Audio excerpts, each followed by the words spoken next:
It's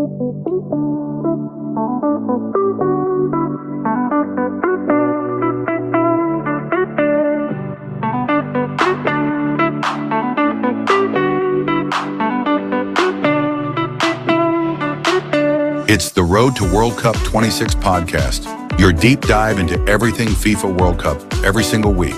Part of the Global Sports Podcast Network.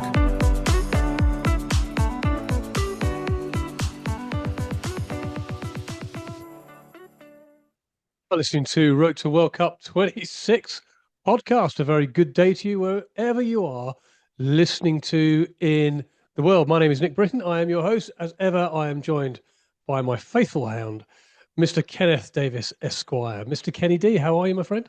I'm good. I am a little bit disappointed because I thought today, rather than do Road to World Cup, we might do Road to FA Cup. Because nobody cares about the FA Cup. The fourth round of the FA Cup started, and there was a game last night, wasn't there? There was a couple of games last night. You're right. There was a very important game last night. Yeah, Chelsea beat Hull 4-0. And that was good. Yes, it was good. Anyway, on to World Cup. Wrexham beat Ipswich 1-0. So then the fifth round of the FA Cup, first time in 20 years. Are Derby playing today in the FA Cup? Oh no, they were knocked out. They were playing in the league, which was important. The FA Cup was Mickey Mouse competition. Nobody's interested in it. And we'll both be there against Swansea, won't we? We will be. Both. Well done. I looked at the Ipswich team that played last night. It bore no resemblance whatsoever to the league team that they actually their first team. And I actually bumped into a mate of mine last night. You haven't got any mates. Everyone knows now you're making this up. No. A big mate of mine lives. Big Chris lives down the road. Big Chris. Yeah. I bumped into him last night, and before the game, I bet it's quite easy to bump into Big Chris. He just sounds like the kind of person a lot of people bump into. He's a good lad, and he's big Ipswich. Big lad. All the away games, and he's like, we put out the kids. So there you go. That's what happens when you put out the kids. You get beaten by Wrexham at the racecourse ground, which not many teams do, to be fair. Well, congratulations. Is Mickey Thomas still playing for you? No, I think he's out of prison now, isn't he? So I think he's still alive. I think that's the only thing that anybody knows Wrexham for. That goal he scored against Arsenal, that free kick he scored against Arsenal. No, that's not the only thing they know it was for, because then Mickey Thomas went to prison, didn't he, for I think passing on fake money. Yeah. Well, we prefer to keep things football related. Anyway, look, very strange thing happened to me this morning, Ken. Hello. Well, it is Valentine's Day. Fair enough. It's about once a year. I got up. And you wanted to do this in one take with no editing, but there you go. You absolutely walked into that. This is all going. It's all going in, mate. It's all going in. I woke up this morning, opened the blind, and this very, very odd thing was outside of my window. This strange orange ball of glow in the sky, and it was light. And it was sunny for the first time in about 2 months. It's not raining. It's amazing. It's not raining for the first time. It's a beautiful day in England. Yeah, it is, which is weird. When you read the Bible and you get to the bit about Noah's Ark, you think it rained for 40 days and 40 nights. You're thinking, as if it's going to rain for 40 days and 40 nights. I believe it now. Yeah, it actually has. And I know anybody listening around the world go, oh my goodness, the English are so obsessed by the weather. We are actually, to be fair. We are obsessed by the weather. And it has rained every single day. It's become a proper story over here. It's rained every single day now. When rain becomes a story in England, you know something weird's happening. Yeah. So this will be the first time in 2026 on the 14th of February that it's not rained in certain parts of the country. Well, but it's pretty early in the day yet, Nick, to be honest. Yeah, but hurrah, the sun is shining and football's on this afternoon, so all well. Off to Pride Park this afternoon to watch Derby v Swansea in what should be a very entertaining clash. Not. No, it will be. I think it'll be a good game today. Right. It will be, Ken. Right. Let's talk about World Cup matters. There's quite a lot of news to get through. What we're going to run through today is two of the favourites for the World Cup are England and Brazil, and both of their coaches have, well, one of them has and one of them is just about to sign a brand new contract, which takes them beyond the World Cup into the next round of international, what I would call international domestic competitions. So for Carlo Ancelotti in Brazil, that'll be the Copa America. For Thomas Tuchel for England, that'll be the Euros. So we're going to talk about that. Is that a good idea? Yeah, I mean, should you not be waiting a couple of months and waiting to see how they get on in the World Cup before offering them the contract? We're going to be talking about that. Ticket prices. Well, I'll tell you what. If you've got a spare 150 grand, what would you do? I mean, Ken, you've got that's loose change down the back of your sofa, mate. 150 grand. If you've got a spare 150 grand, what do you want to do with it? Well, there's lots you can do with it. And one of the things you can do is buy a World Cup ticket, because since they went on the resale site, I mean, they were expensive enough to start with. They've gone on the official resale site. They have gone through the absolute roof. So we're going to be talking about that. And yet people are buying them. So, what's all that about? And then the main topic of discussion today is we're going to be having a look at Brazil's front line, because Brazil are warming up, as well as every team is warming up for the World Cup. But they've got a bit of a dilemma in terms of what's going on at the top of the pitch. And it's a nice dilemma because they've got about 30 players that they could play up there. Who's going to make the cut? So we're going to be looking at Brazil's front line and looking at who's likely to start. And there's a dark horse or two in there that I think might come late on the outside and make a very late charge. I think so. I think we know who we're talking about. Yeah. So we're going to have a chat about that as well. And then, of course, we're going to end the podcast, as we do every week now, with everybody's favourite time of the week, and that's Kenny's quiz. And I've got a surprise for him this week. Oh, no. Yeah. Yeah, it's a question you might know the answer to. Agenda, mate. Yes, but there's loads going on. So let's kick off with the contracts then. So Thomas Tuchel became England manager last year and got a contract until the end of this year's World Cup. There was the usual, as you get here in England, the usual hand-wringing and whinging from certain corners of, why haven't we got an English manager? And, why are we giving the job to a German? All of that kind of absolute nonsense and garbage. And qualifying went swimmingly, although we were in, as we always seem to be in World Cups, a pathetically easy qualifying group. We really would like us to have better teams to play in qualifying. But anyway, he's played them all. He's won them all.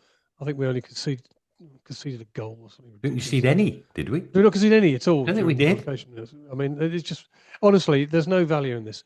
And Tuchel's reward is that he's been given a new contract. So it's odd timing. It's understandable timing in a lot of ways, because there were Premier League teams sniffing around, Manchester United particularly, I think, were sniffing around, looking at him to become their new manager in this summer.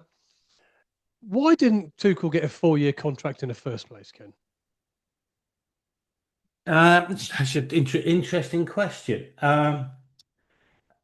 Because I don't really see the point of doing it now if you didn't do it then. That's kind of my thought on it. In the sense of, I would have given him a 4-year contract from day one, actually. I like Tuchel.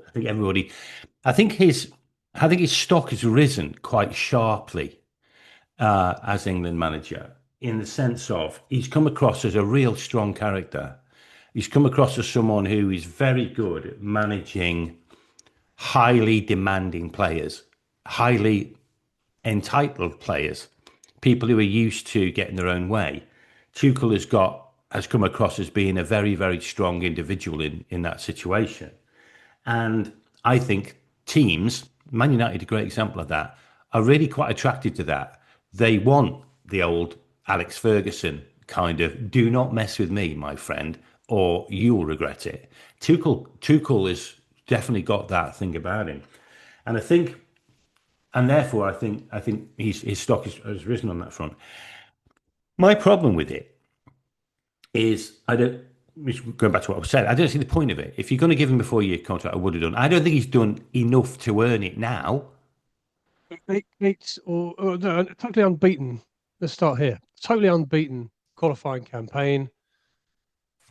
Is that not enough to warrant it? Do you think the timing of this is they've been spooked by the fact that they would have ideally liked to have seen how he got on in the World Cup and taken it from there, but they couldn't risk him agreeing a deal now, for example, with Manchester United? Yeah, exactly. I think that's exactly or another team. Or another team. I think that's right. And what we've seen in the Premier League is there's been a lot of managerial changes. There's been 2 more this week. I mean, just like come and go. It's like 2 have gone, haven't they? So Forest have sacked their manager, Sean Dyche, after 10, 15, 20 game, whatever it is. They're on to their 4th manager this season. Unbelievable. Tottenham have sacked their manager, and the merry-go-round is in full swing. Yeah, it's proper revolving doors in Premier League, and I think that has been part of the story. My slight issue is, and so therefore I can see why they've done it, given that he didn't do it in the first place, because obviously the World Cup's this summer. The reason you do it, I think, is give people long-term contracts, and I like the idea, is because you're saying to people, we're moving away from short-termism, where actually your job depends on the results of the next competition. And in fact, we're moving more towards building a dynasty.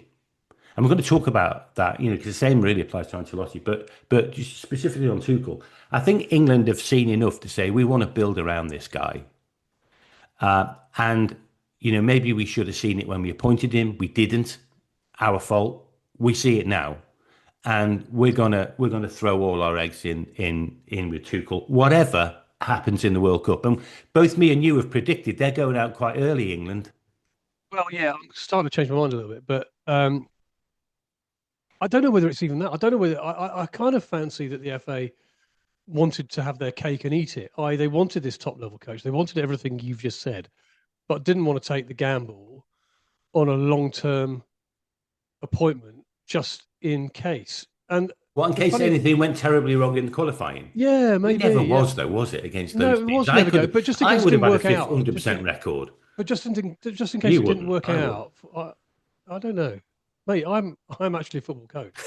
You're not, so let's just leave that there. Yeah, I don't know. Maybe Tuchel at that time only wanted a 2-year contract. Maybe it suited him. I don't know. It's a funny one. I understand the point of it, but the reality is also, let's flip the coin on this. The reality is also that if England go out in the group stages, then he's going to get sacked anyway. Well, that would be so England and such a mistake, wouldn't it? Because actually, what you're saying at this point in time, and I think actually, given the circumstances, I think it's a good move, really. We're backing you, Tuchel. And if you're backing him, you're backing him. And I really think whatever happens in the World Cup, they should back him. I mean, that's the clever thing to do. I agree. Oh, yeah, no, I totally agree. I think he should have been given a 4-year contract, if not more, at the start. 2-year always felt a bit short-termism, but then the narrative around that was he has been brought in to win the World Cup. That was it. That was the only narrative that was being. Now it's, actually, we're going to keep him till the Euros. And well, if it's a 4-year deal, essentially, you're keeping him till the next World Cup. It's 2028. It's 2028. So it's an extra 2 years. Actually, so it becomes a 4-year deal. It becomes a 4-year deal. Ancelotti's actually got another 4 years, so he's up until he's got 2030. 2 World Cups, hasn't he? Essentially. Yeah. So it makes sense. I think it's a good idea. I think it's a good move on Tuchel, and I think it will put to bed any issues that of him after World Cup ending up in the revolving door of the Premier League. Yeah, I mean, part of it was you read very much between the lines of what the FA is saying, although you don't have to read that clearly between the lines because it's on the lines. They're essentially saying they didn't want any distractions running up to the World Cup of him trying to sort out his next contract with a club. Well, so part of this is to nail down that and get him fully focused on the job in hand. And send a message out to Premier League teams: don't even bother with Tuchel. He's tied up. He's not going to be available for another 3 years. Forget it. What about Carlo Ancelotti then? Yeah, I like it. I mean, again, it's in a way it's similar. I mean, they're obviously very different ages. I mean, Ancelotti's 66 now, isn't he? But this is Brazil saying we're building a dynasty around Ancelotti. With all that chewing and throwing that went on at the start, because I mean, there was a lot of we covered it on this podcast about he's not going to Brazil. He's going to split his time. From I think he lives in Vancouver, doesn't he, Canada, and his Brazilian responsibilities. That's the first time I've appointed a non-Brazilian manager in 60 years. I think the mood music coming out of Brazil is that the players really respect him. And he's got, again, similar to Tuchel, he's got some big egos, even bigger egos to manage, I think, in Brazil. And, we say it in England, they've got fiery personalities, they want their own way. You need a really strong leader in charge. And I think they've realised they've got one in Ancelotti, and the players love him. And so I think they've said, look, it's not ever going to get any better than Ancelotti. Let's have 4 years. He will be 70 by the end of that. But yeah, I think I like it because it again says, actually, we recognise, and let's be honest, this is a bit of a work in progress for Brazil. They haven't won the competition since 2002.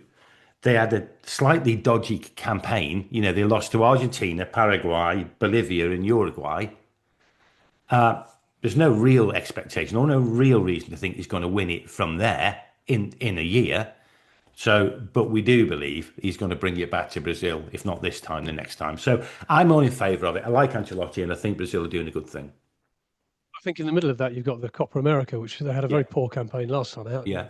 In 2024, went out in the quarters, and they'll be wanting to win that as the building block towards winning the World Cup in 2030. Yeah, the big thing for them is, can they overtake Argentina? If they overtake Argentina, they're going to win competitions, aren't they? We don't know yet what a post-Messi Argentina is going to look like. No, I agree. And not just Messi. There's one or two there. Yeah, there are. Who are coming to the end of their international careers. So, yeah, exciting times. And I think it's a really smart move. I think it's a really smart move by Brazil. And I like long-term appointments. I like long-term appointments, and I also like strong Brazil in the world. Yeah. I think that I like it. Brazil at World Cup is always something special probably just because of our age, mate. Yeah, no, I agree with that. I was slightly shocked when I was doing some prep for this, because surprisingly we do, listener, and realised that Brazil hadn't won the World Cup since 2002. Just FYI on Ancelotti, there. I mean, he's had 8 games with Brazil. He's won 4, he's drawn 2, he's lost 2. I mean, it's not been all plain sailing for Ancelotti. He's just got this calm, statesman-like kind of demeanour that I think is just, over the course of the next 4 years, is going to do Brazil an awful lot of good. And I think if I was a betting man, and I am, I think Brazil will win one of the next 2 World Cups. Well, I'm not a betting man. I don't think they're going to win this World Cup, but who knows? In 4 years' time, this looks like it's building up to something. So we shall see. We shall see. Just can I say one more thing though, just on the Brazil thing? Obviously, they're in a group with Haiti, Scotland, and Morocco. Brazil will lose to Morocco. What about Haiti and Scotland? They won't lose to them. Why do you think they're going to lose to Morocco? Morocco are 8th in the world. Brazil are 5th. Morocco are a good team, and Morocco are building up for their own World Cup. Morocco will Ken's prediction of the week, Morocco will turn Brazil over, and everyone will go mental, if you can still use that word, in Brazil. Not in a good way, though. Not in a good way. So that Interesting. Ken's prediction of the week. There we go. That's a new slot, mate. That's a new slot right here, right now. I'm going to make a note of this.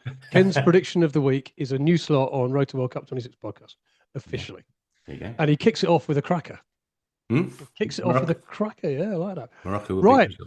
Yeah. Now, big news this week also that tickets have hit the resale site. So if you didn't get a ticket in the initial draft of the World Cup release, they've hit the resale site, and people who bought them and are now selling them on are doing so, and are doing so at eye-watering prices, Ken. I mean, we all kicked off, and everybody kicked off about the initial ticket release price, which is now looking like remarkably good value when you look at giving them away, weren't they? Some of the prices that are now being put up for sale. Talk us through one or two.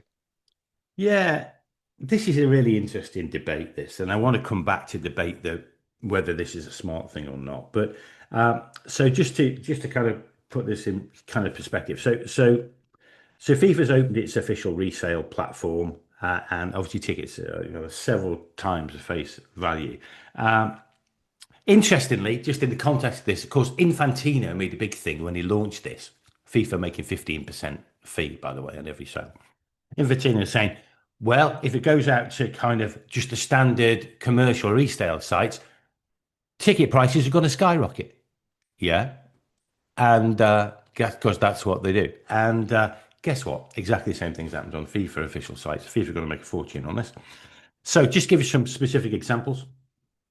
Let's say, Nick, me and you decided in this podcast to go and watch the opening game, Mexico against South Africa. But we're not going to go mad. We're going to get a category 3 seat, which is right at the top of the stadium. You're virtually in the stratosphere.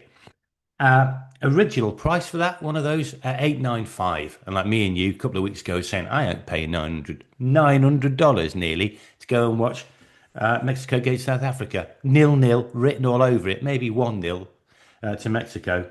Well, now we're putting our hands in our pockets to the tune of $5,324. So if you want to go on the site and get our 2 tickets and spend $11,000 on it, let's do that.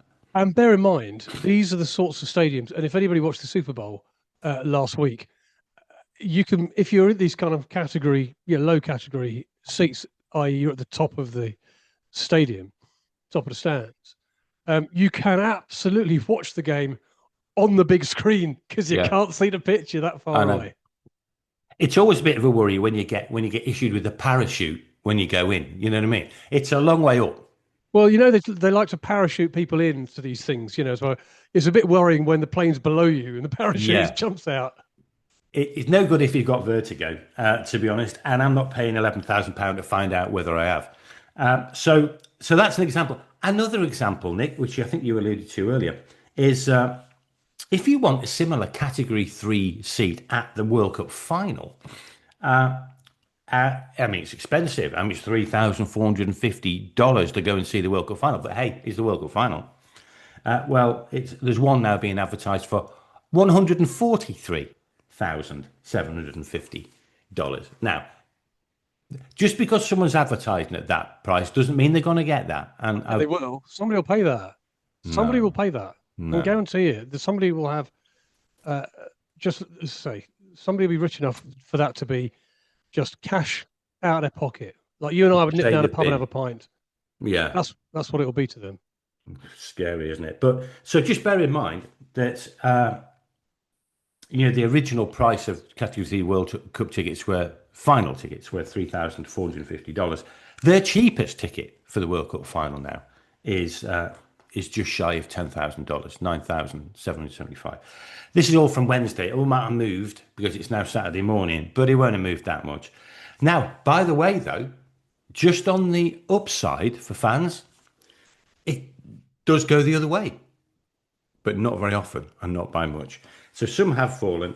Some poor soul who thought they were being smart and bought a ticket for Austria versus Jordan. And this is Jordan the country, not Jordan the topless model, which is, to be honest, I would pay a lot more to go and see. At the Levi Stadium in California, this poor soul bought that ticket for $620. Bless him, obviously a massive Jordan fan. Now realised that he doesn't want to go and watch Jordan quite so much, and it's being offered on that site at $552. So he's $70 out of pocket. But it's Austria v Jordan. I think I know the story behind this because I think that person is you. And I got mixed up with the Jordans. Yeah, and you thought, oh, no problem. I can pay whatever it was, $620 to go and watch Austria's football team play against a topless model. And then when you realised your absolute horror. Oh, mistake. No, it's the country Jordan. Yeah, no, I thought, I'm going to sell it. And not only that, Ken, you're going to sell it as a loss. So when other people are making hundreds of thousands of pounds on a ticket, you're flogging yours at a loss. That's an absolutely disgraceful slur, to be honest, but I shall let it go just in the interest of friendship. But so that's what's happening on the resale thing. But now, is this a problem? Or is this just the world we live in? Because you know what this says to me? Tell me if I'm wrong, because I often am. This has just become a speculative acquisition of tickets by big business. These 500 million tickets that were requested according to FIFA, 400 million of them are in some way connected to a speculative bet. either by individuals or people. It's not fans.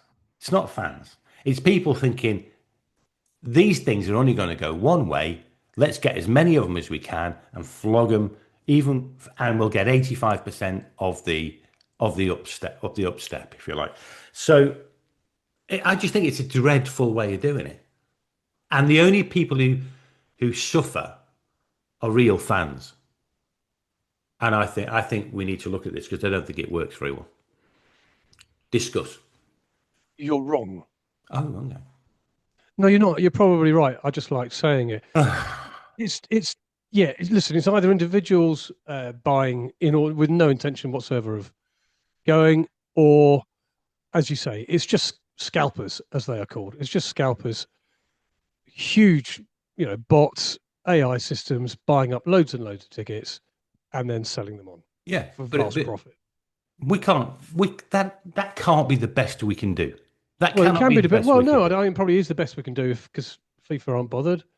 Nobody's bothered about this kind of thing. It happens everywhere with tickets. Nobody cares. Happens in nobody cares. Every kind of ticket related thing. But I still don't think, and I know FIFA aren't bothered, but I still think we can do better.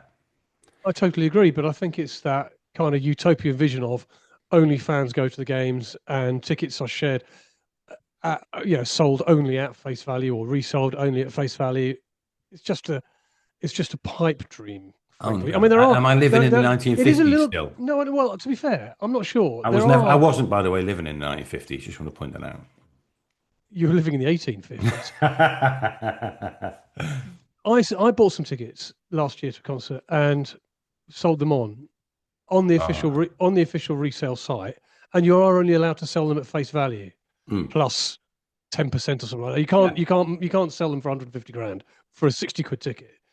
And I think there you go. There's the answer. Some big organisations are now putting this in place. Now that wouldn't stop me selling it elsewhere for vastly inflated money if I wanted to. I wasn't bothered. I just wanted my money back on them, and therefore through the official selling site, I could only sell them at face value, thereabouts. But as I say, that wouldn't stop me. There's lots of organisations where I could go and sell them at vastly inflated prices. So whether or not we just need much tighter regulation in all of this, or whether or not anybody's that bothered enough to worry about it. I smell the hand of organised crime in this, quite honestly. I think there's a lot of people, dodgy people around the world making a lot of money through this. Well, that took a dark turn. I'm just telling you. I know. I'm going to wake up with a horse's head in the bed tomorrow. If next Saturday morning you don't appear on the podcast, people will all know why. Yeah. Well, no, honestly, I do sense that. I think it's dreadful, and I think we have to. I think it's got to be a better system because the World Cup's the World Cup. It's different. It's not Taylor Swift concert. No. Right. Moving on. In a moment, we're going to look at Brazil's striking dilemma. And I mean dilemma in a good sense because they've got so many of them. Who's he going to pick? It's an interesting choice because there's going to be some outstanding players who probably walk into a lot of other international teams who will be sitting on the beach over the summer. Before that, Ken, maybe a word from our sponsors. Yes, because the Road to World Cup 26 podcast has partnered with Bioniq, the world's most personalised supplements, because your body's unique. And because without knowing exactly what your body needs, if you take off-the-shelf supplements, you might not get enough of the nutrients you do need and maybe too many of the ones you don't need. So Bioniq provide 100% tailor-made supplements specifically designed for your body, not just any body. They're crafted to deliver precisely what you need at exactly the right level. So if you click on the show notes, you'll get more details. You can use the code Road to World Cup 26, uppercase, everyone, uppercase, for 40% off your first order, and your body will be very pleased you did. Nick, or shall we do a little bit of this just to break it up?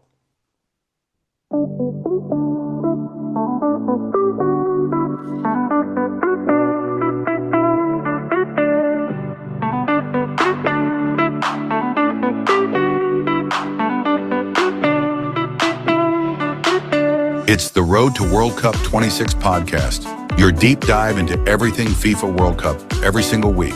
Part of the Global Sports Podcast Network.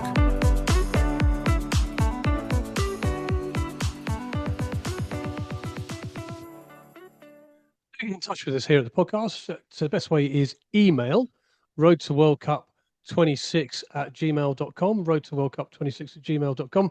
We're always very pleased to hear from you. We're going to move on now and talk around. There's a couple that we need, a couple of emails we have had in that we need to get to. We won't get to today, but we'll definitely get to next week, by the way. Yeah, okay, yeah, sure, yeah, because we always chat about them when they come in. So, Brazil then have got a couple of friendlies against France and Croatia coming up in March. Yeah. And after that, he's got to name his squad, has Carlo Ancelotti. And he's got a striking situation where he's got so many strikers. He doesn't know who to, well, he might know who to pick, but the rest of us are left guessing because it could be anyone. We're going to have a quick chat about that now. Now, the indications we've got so far, which are pretty good base upon which to start, are two things. One, he's generally favoured for forwards in a game. Okay, I'm not talking about strikers. I'm talking the forward line. Yeah. So 4 forwards. I'm including people who play on the wing. I'm including people who play as a kind of 10. And that's a good indication of that's exactly what he's going to do. You could call it, if you really wanted to, a kind of 4-2-4, but it isn't because it's a lot more fluid than that. But there are 4 forwards. I think what we know, or what we can guess at so far, is that 2 of the places are likely to be taken up by Vinicius Junior. And I'll tell you who's come onto the scene and made his mark in the Brazil team, perhaps unexpectedly, is Esteval. Yeah, who's the wonder kid, who's at Chelsea and flitting in and out at Chelsea, but always a great player to watch. But he seems to have become a bit of an Ancelotti favourite. So that kind of leaves a load of other players, including Neymar. Well, including Neymar, but we all know that Neymar is both very, very injury prone and B, coming to the end of his career because he's of that age. But you've got the likes of, and let's rattle them out. How many do you reckon he's going to have in his squad before we do that? 7? Probably-ish, yeah. I mean, if he's going to play 4, that's going to be a heavy, 7 or 8, isn't he? He's going to have to 7 or 8. A heavy part, yeah, because some would be classed as midfielders. Yeah. Even though they'll play kind of higher up the pitch. So we've got Matheus Cunha, we've got João Pedro, we've got Richarlison, we've got Igor Jesus, we've got Rodrigo, we've got Rafinha. We've got lots of players vying for, only a couple of places really. What about Cunha? What about Martinelli? Well, I mentioned Cunha there. He was in my initial list. Sorry. Martinelli, yeah. I mean, Martinelli's there. I mean, how far do you want to go back? Gabriel Jesus. Yeah. You can go sort of all the way there if you want. But I think you've got to be looking at players who are. I'm going to come to one in a little bit. Who we haven't mentioned. We haven't mentioned who I want to mention. But let's look at the player. These are the players that are already in the squad. They've got caps. They're in and around it. What do you reckon, Ken? Who do you fancy out of this? Well, there's a couple. I know you're going to mention, so I won't talk about him now. But there's one more that is probably worth just mentioning, who seems to have been on the rise as well, which is Endrick, 19 years of age at Lyon, on loan from Real Madrid. He was quoted last week. Ancelotti's been talking to him, encouraging him, giving him pointers. Endrick said he had a great conversation with Ancelotti. Now, I've seen League One. It's not a great standard. It's It's Championship level, in my opinion, rather than Premier League level. But Endrick has scored a load of goals for Lyon after he was kind of lost in the mix in Real Madrid. So he's another one to throw into the mix. He's definitely around there. Rafinha, I think you mentioned Rafinha as well. Who would I... Paquetá. Did we mention Paquetá? I mean... No. But he's a player. He's a great player. So if we're going 7... If we're going 7, I think... I don't rate Richarlison, but I think he'll be there. I don't really rate Neymar, but he's going to be there. So I'm going to put them 2 in, to the 2 you've already said, which is Esteban and Vinicius Junior. I think João Pedro will be there. I think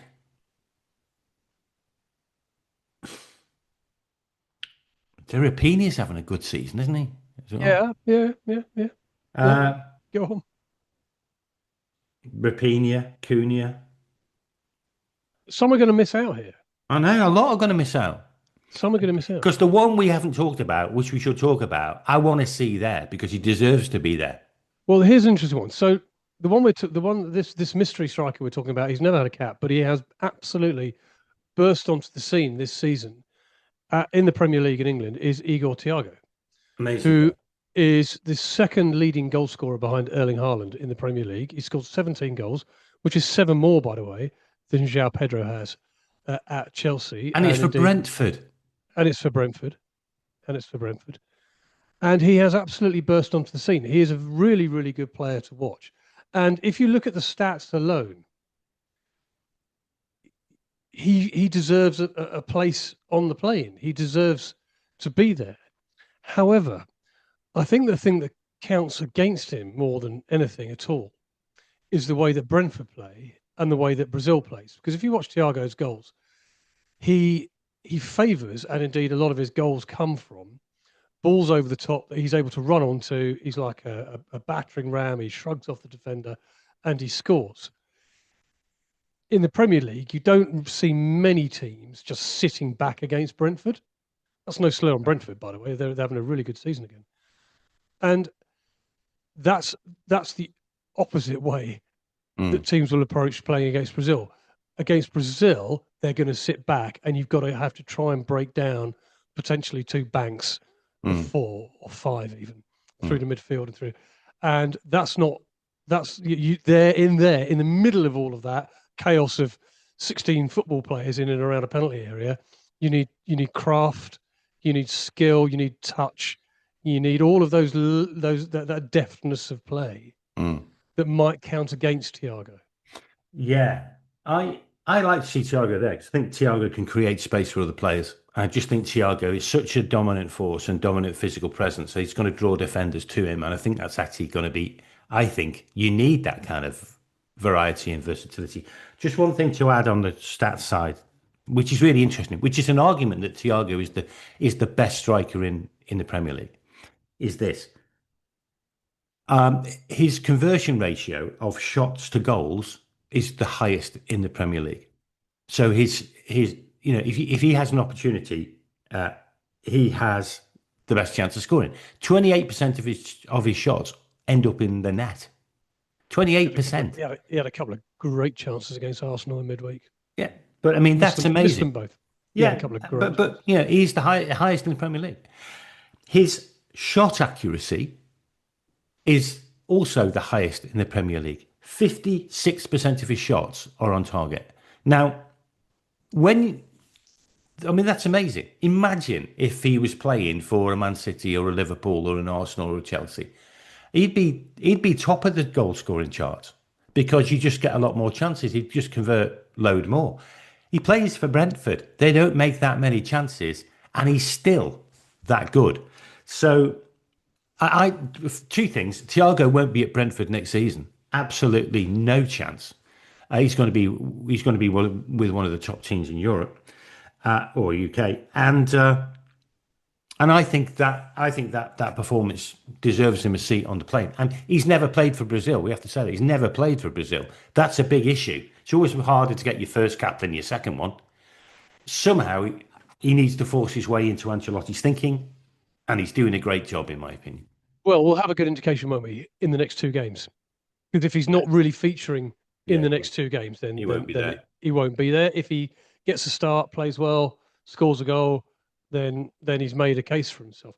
But I do think he can add. He's adding something slightly different to that set of players, isn't he?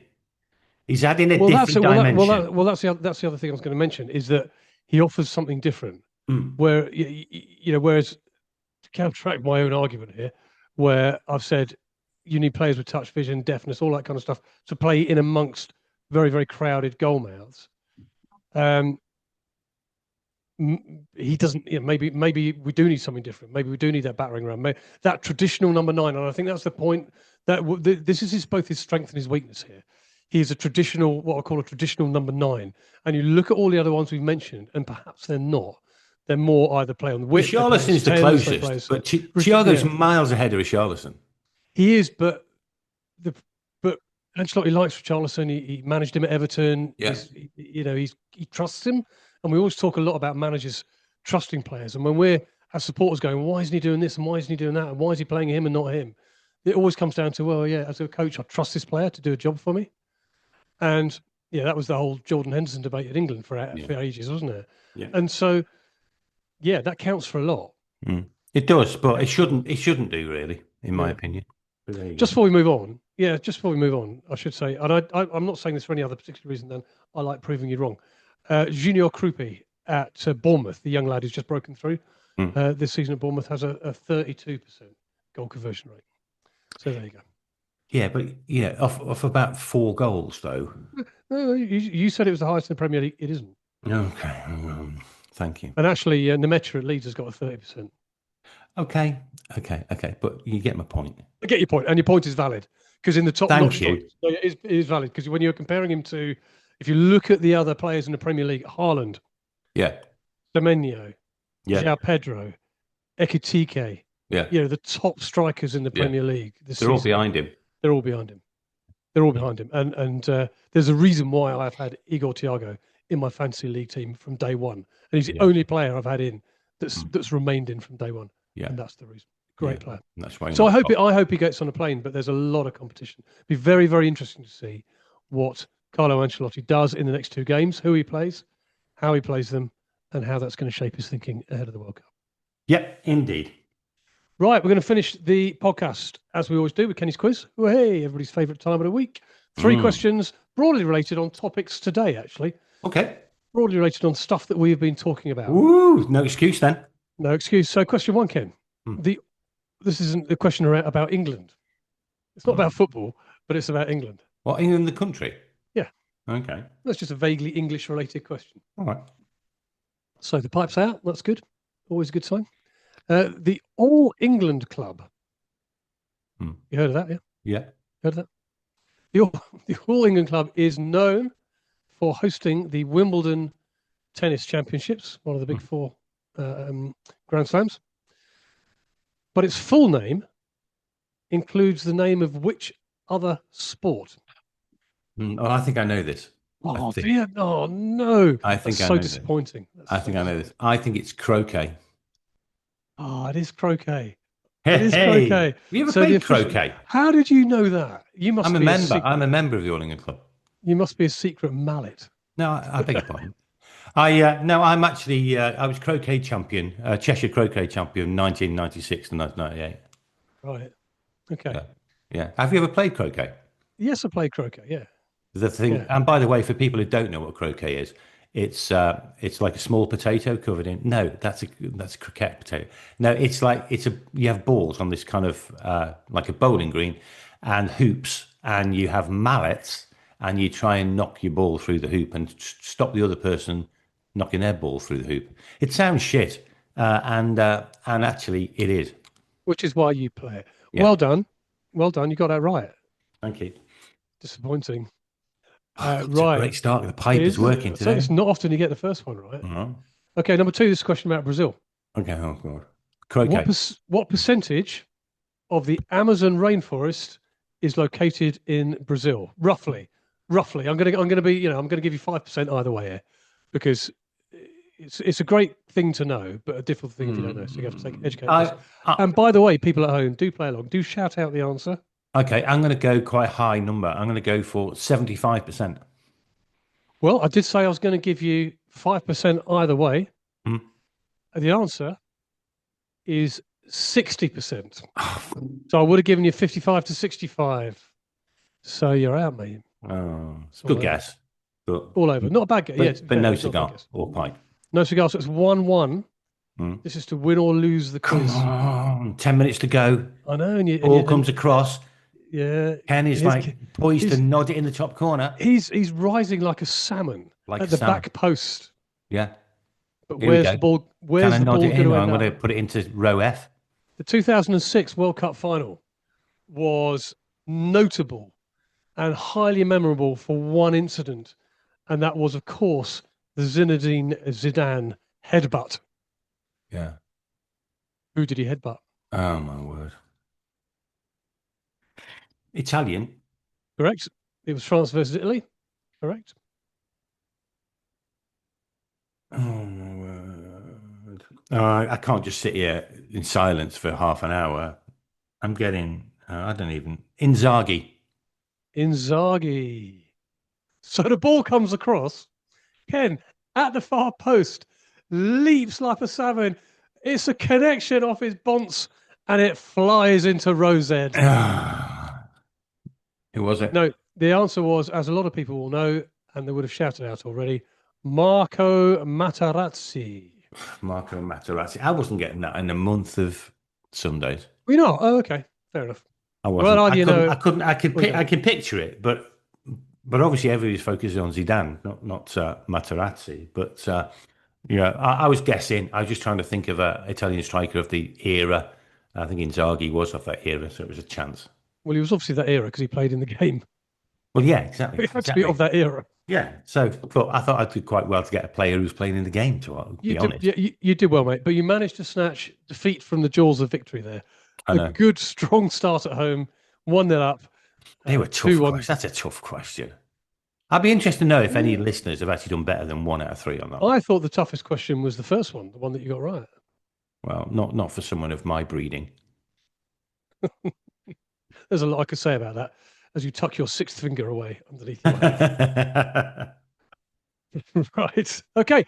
Well done. Good effort, mate. Hey, we got through the whole episode without any kind of... You're going to have no editing required at all, isn't there? Yeah, normally you don't hear this, but normally in each episode I have to edit out bits of stupidity from Ken where he goes off on weird tangents, unrelatable stories, or just says potentially libelous. Yeah, wholly unsuitable and potentially legally inflammatory things. But he hasn't done it this week, so well done. Well done to you, Ken. Everyone's going to say, I wish you'd leave them in now because I bet they're hilarious. And they are, folks. But Nick won't let me do it. They are, but I can do that. I'm very happy to do that as long as everybody's happy to crowdfund our legal bills. So on that note, thank you very much indeed for joining us, Ken. That was good. Interesting chat going on there. See you at the game this afternoon. See you at the game this afternoon. Come on, you mighty Rams. And until we see you next week, hope you all have a very, very good week. Look after yourselves. Look after each other. Goodbye. See you soon.